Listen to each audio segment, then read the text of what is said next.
This is a story of a woman who never thought much about the unseen, the spiritual, or the forces moving behind the world's stage. Marina, a 30-year-old woman living in Texas, was practical, focused on her job, her relationships, and the normal rhythm of life. But one day, all of that changed. A sudden accident took her to the very edge of existence. Her heart stopped, her body lay still, and for several minutes she was gone. Yet, Marina insists that in those moments, she saw something that shook her to her core, a terrifying revelation about the future of the United States and a leader who would change everything. It had been an ordinary morning. Marina got up early, just as she always did, scrolling through her phone while sipping coffee. She had a long list of things to do that day: emails to send, errands to run, a dinner date with friends later that evening. It was the kind of life that kept her constantly moving, rarely stopping to think about anything deeper than the next task on her schedule. She got into her car, turning up the music, the hum of traffic blending with the sound of her favorite song. The sun was bright, casting long streaks of gold across the highway as she drove, one hand on the wheel, the other adjusting the radio dial. Then, in a split second, everything changed. She didn't see the truck running the red light. She didn't have time to react. There was only the screech of tires, the violent impact of metal against metal, and the sensation of being thrown forward as her body slammed against the seatbelt. Then, nothing. Darkness. Silence. A moment of absolute stillness. For what felt like seconds or maybe hours, Marina existed in a space that was neither here nor there. She was vaguely aware of voices, distant shouts, the wailing of sirens growing louder, but she wasn't in her body anymore. She was outside of it, watching everything unfold. The crumpled remains of her car, the paramedics leaning over her, pressing down on her chest, her own lifeless face, pale, unmoving. Then, just as she started to panic, the world around her shifted. The sensation of weightlessness hit her first. Marina felt as if she had been lifted, pulled gently but firmly upward. The wrecked car, the flashing ambulance lights, the shouts of first responders, they all seemed to shrink away until they were nothing but a speck in the vastness around her.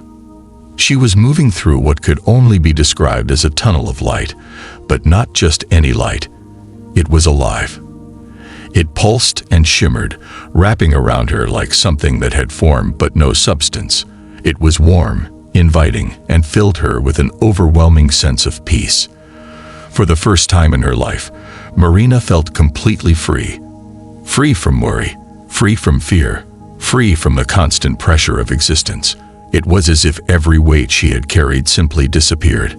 But even as she basked in this newfound serenity, she knew something was coming. A presence emerged from the brilliance ahead, a figure she couldn't quite define, though she felt it rather than saw it. It was powerful, overwhelming, yet strangely familiar. She instinctively knew this presence had been waiting for her, and though it radiated warmth, it also carried an undeniable authority. Marina, it spoke, its voice echoing through her very soul. There is something you must see. Marina tried to speak, to ask where she was, but the presence, her guide, already knew the questions forming in her mind. It reached toward her, not with hands, but with something deeper, an energy that wrapped around her like a gentle but firm grip. "You are not here by accident," the guide said. "There is something you must witness before you return." Before she could protest, the world around her shifted again. She was no longer floating in a tunnel of light. Instead, she was standing somewhere. It was a place that felt ancient, yet untouched by time.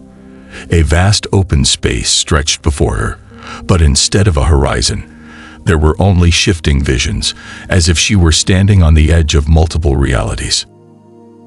Her guide stood beside her, silent, waiting. Then the first vision appeared. It was Earth, but not as she had known it. Cities rose high, gleaming towers of glass and steel, but there was an unnatural stillness. The people below moved with a strange uniformity, their faces blank, their eyes reflecting nothing. They weren't mindless, but they were disconnected. Their thoughts, their choices, their very will seemed to be guided by something unseen. Marina turned to her guide, heart pounding. "What is this?" she whispered. "This," the guide said, "is what is coming." But the vision expanded, shifting from one scene to another. Marina saw the streets of America. But something was deeply wrong. People who once lived freely now seemed bound by invisible chains. The air was thick with an eerie silence. No laughter, no joy, no true human connection. Instead, everything was structured, controlled.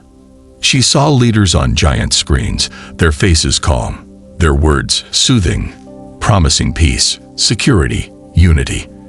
And yet there was something underneath the surface, something she could feel but not yet name. The people listened, nodding, their expressions vacant, accepting every word without question. Then, the image shifted again, and Marina saw what looked like a great celebration. A leader, charismatic, confident, adored by millions, stood on a grand stage. His voice rang out with a tone of power, commanding attention. The world hung on his every word. "He brings them together," Marina murmured. "He unites them." But her guide's voice was solemn. "He deceives them." The realization hit her like a bolt of lightning. This wasn't a savior. This wasn't a leader who would heal the nation. This was something else, something far more dangerous. The guide turned to her, its presence growing heavier. "You must remember what you see," it said. "For when you return, you will be one of the few who know the truth." Marina's vision shifted again, zooming in on this leader who had captivated the world. He was young, intelligent, and well-spoken. His words were powerful, designed to inspire, to ignite hope. And at first, it worked. People worshipped him, hung on his promises, believed in his ability to lead them into a new era of prosperity. But the guide showed her what was underneath: the quiet manipulations, the subtle erosion of freedoms, the slow but steady transformation of a nation built on independence into one that willingly surrendered control. The leader smiled, shaking hands, offering solutions, while in the shadows, unseen forces pulled the strings.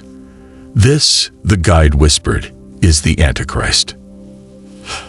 Marina's breath caught in her throat as she watched the figure standing before adoring crowds, speaking in a voice so smooth, so powerful, that it was almost hypnotic. His words carried a promise: peace, unity, an end to suffering. But behind his eyes, there was something else, something cold, something calculating. "He speaks with the tongue of a savior," Marina whispered, feeling a sickening weight in her stomach. "But his heart is something else entirely." Her guide nodded. "He does not come as a destroyer. That is not how deception works. He comes as a friend, a leader, a hope for the weary. He does not take power by force. The people give it to him willingly." The vision shifted, and Marina saw how this leader's influence spread like wildfire. At first, he was a politician, charismatic and sharp-witted, admired by millions. He seemed different from the corrupt and greedy figures of the past. He made grand promises that people longed to hear, and unlike those before him, he kept them.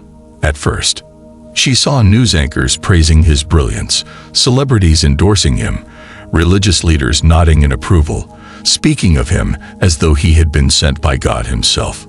Governments across the world looked to him for guidance, and under his influence, global agreements were formed. Wars were settled, economies stabilized, poverty began to decline. And yet, the more Marina watched, the more unsettled she became.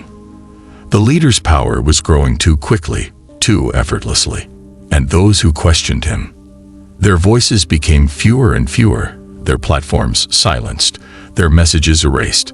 Something else was happening beneath the surface.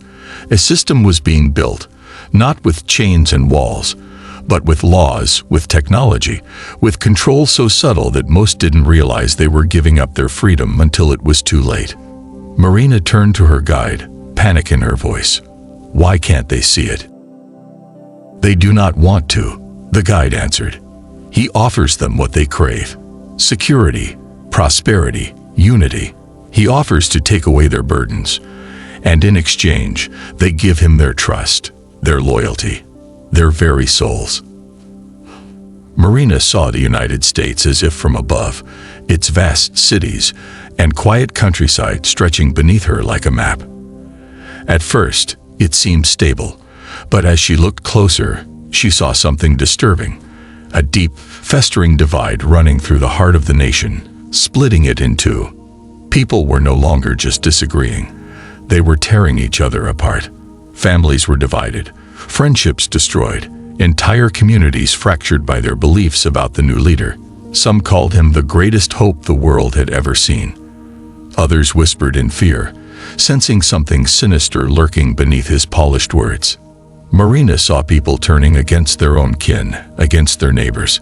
She saw those who questioned the leader's motives being labeled as enemies of peace. Dissenters were silenced, not through violence, but through exile, through public shame, through the quiet erasure of their voices. Social media became a weapon, the battlefield where people were attacked for their opinions, where history was rewritten to fit the new narrative. The leader's supporters were granted privileges: faster access to healthcare, financial benefits, protection. Those who refused to align with him, they were left behind. He is not ruling through war, Marina realized. He is ruling through division. Her guide's voice was heavy. A house divided against itself cannot stand. The people will weaken themselves, and when the time comes, he will not need to take control.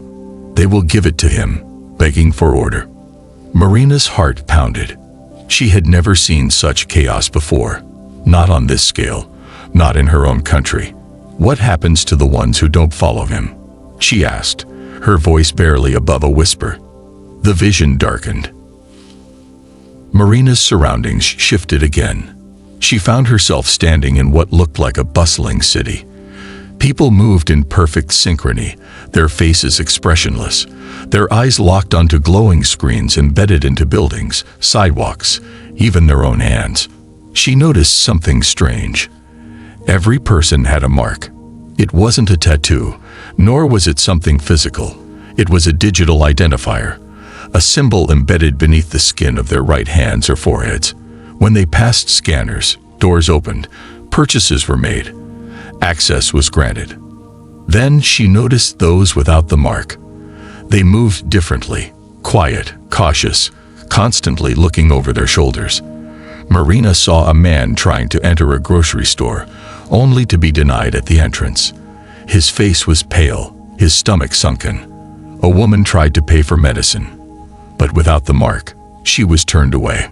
A sudden realization gripped Marina's chest. They can't buy food, she whispered. They can't get medicine. They can't work. Her guide's voice was calm but firm. It is a choice, it said, but the cost of refusal is great. Marina watched in horror as desperate parents begged for a way to feed their children. People gave in, allowing the mark to be placed on them, their desperation outweighing their doubts. Others fled, hiding in the shadows, surviving on scraps. This is how control is completed, the guide said. Not through violence, but through dependence. Those who resist will be seen as enemies, not by the government, but by their own neighbors, their own friends. The city around Marina transformed again. She now saw giant billboards, flashing images of the leader's face alongside messages of peace, unity, and progress. Cameras were everywhere, on every corner, in every home, in the very air itself. People no longer needed to be watched. They watched each other. Every conversation was recorded, every movement tracked. People who once valued privacy now willingly gave it up, convinced that surveillance meant safety. Marina saw artificial intelligence taking over, managing everything from finances to law enforcement. Drones hovered over the streets, scanning crowds, ensuring compliance. It all seemed so efficient, so advanced. Yet beneath the surface, fear lurked. People were careful with their words, hesitant with their expressions, never knowing when a simple slip of the tongue could be used against them. They do not need prisons, Marina realized, her throat tightening. The world itself has become one. Then, Marina saw something that nearly broke her. She watched as places of worship, once filled with voices singing in praise, were now repurposed into state buildings. Churches remained open, but their teachings had changed. Messages were softened, rewritten, stripped of any words that could challenge the leader's authority. Faith was no longer about seeking God.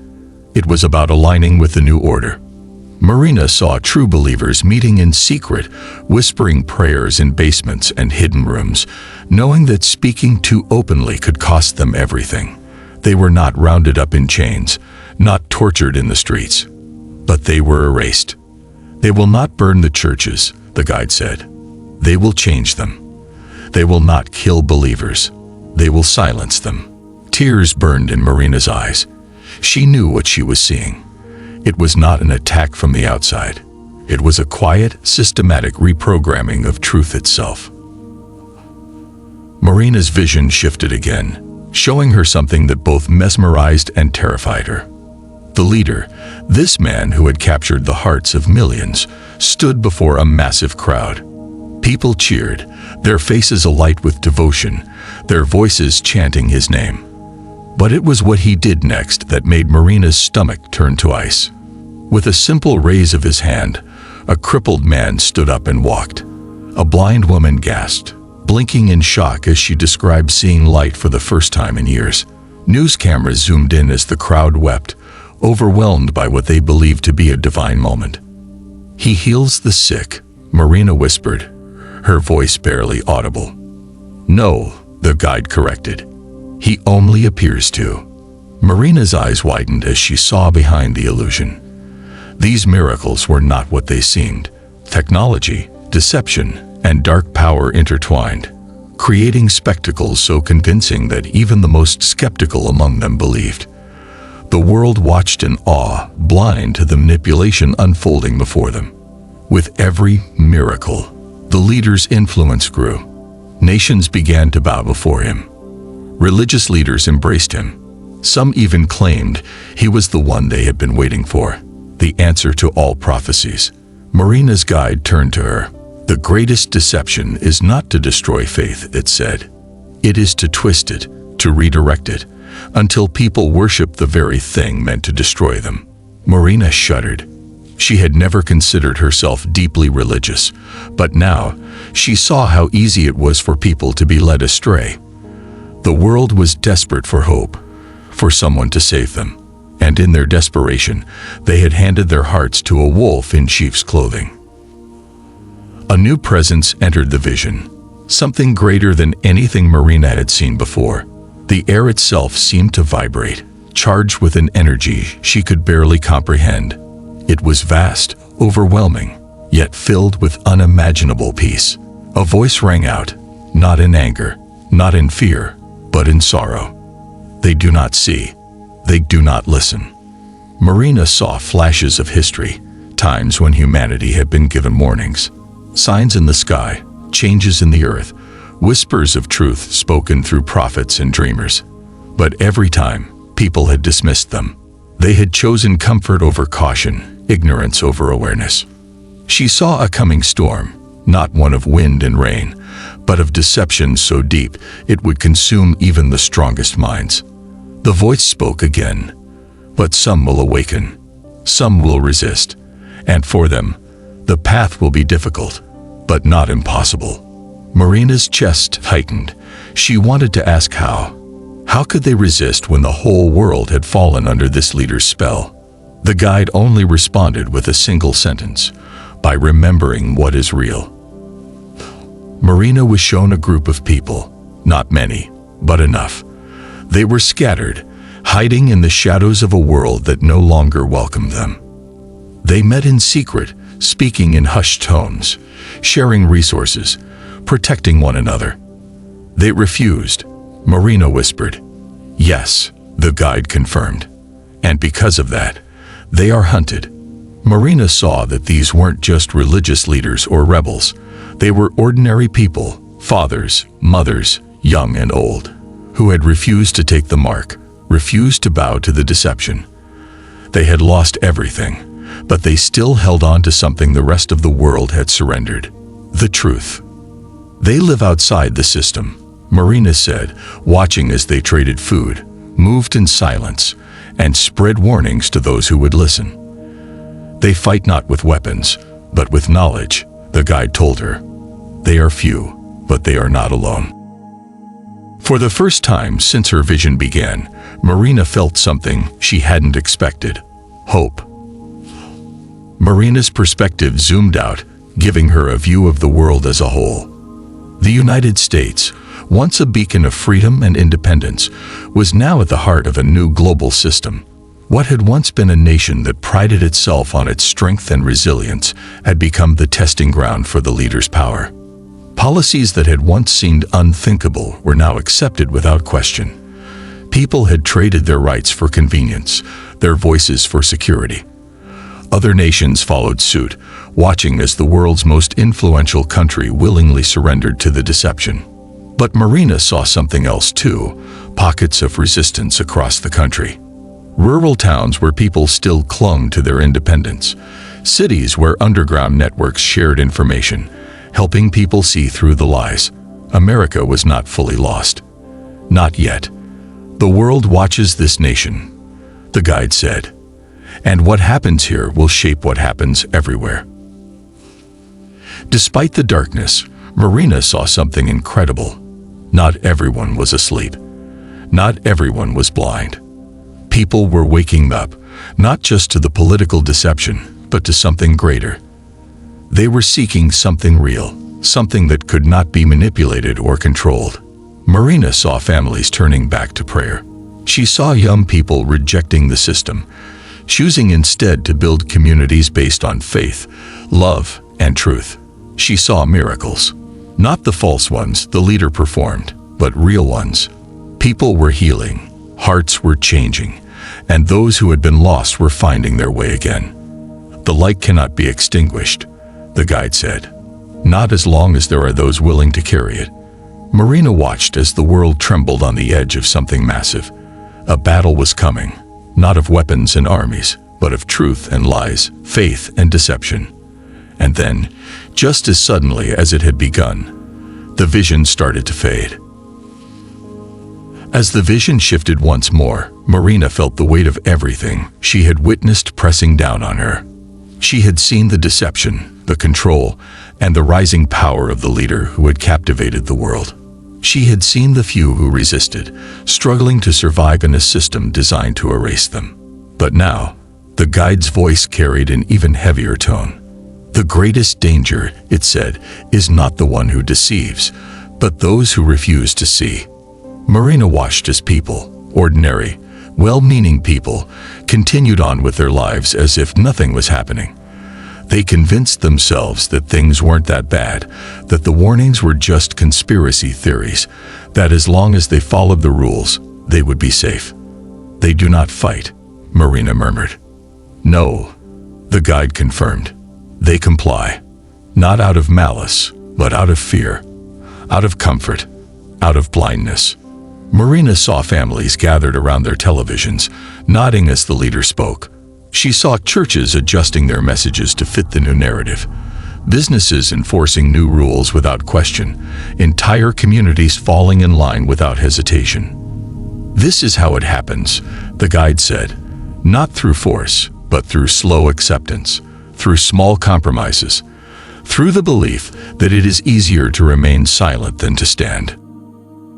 Marina's heart pounded. She wanted to shake them, to scream at them to wake up. But they wouldn't hear her. They didn't want to. Then, Marina saw something different, a small flickering light in the midst of the growing darkness. It was a group of people, huddled together, whispering. But they weren't whispering out of fear. They were teaching. They remember, Marina said. Yes, the guide responded. And they share what they know. Marina saw hidden schools, where people taught the truth that had been erased from history. She saw underground groups discussing ancient scriptures, decoding the warnings that had been ignored. She saw parents teaching their children values that the world had tried to strip away. "They are not warriors," the guide continued. "They are messengers." Marina realized that these people were not trying to overthrow the system. They weren't launching protests or riots. They were simply ensuring that the truth did not die. They were passing knowledge from one generation to the next, creating a foundation that could not be destroyed. She saw books, handwritten and passed in secret. She saw digital archives, hidden from the government's reach. She saw quiet conversations in homes, where the old ways were remembered, and the new lies were questioned. "They fight not with weapons," the guide said, "but with truth." Without warning, Marina felt herself being pulled backward. The visions blurred, the sounds of the guide's voice fading. A rush of cold air hit her as she gasped, her eyes flying open. She was in a hospital bed. Machines peeked around her, nurses rushing to her side. The bright fluorescent lights burned her eyes, and her entire body ached. She could hear voices, her family, doctors, someone calling her name. "She's awake," someone breathed. Marina struggled to process what had happened. Had it all been a dream? A hallucination caused by her near-death experience? But as she lay there, she knew, deep in her bones, that it had been real. She had seen the future, and she had been sent back for a reason. At first, she was afraid to speak. Who would believe her? How could she explain what she had seen without sounding insane? But the weight of the vision was too heavy to keep inside. She started with her family, telling them about the leader she had seen, about the deception, about the people who resisted. Some of them listened. Some of them laughed it off. But the ones who listened, really listened, began to ask questions. Then, Marina shared her story with a few close friends. Some dismissed it, but others felt the same unease she did. And then, slowly, her words began to spread. She spoke at small gatherings, in homes, in quiet corners of churches. She connected with others who had seen similar things, who had felt the same warnings deep in their souls. She found communities of people who were preparing, not with fear, but with wisdom. She knew she couldn't stop what was coming. The vision had made that clear, but she could make sure that people had a choice, that they knew the truth before they gave their loyalty away. She became one of the messengers she had seen in her vision.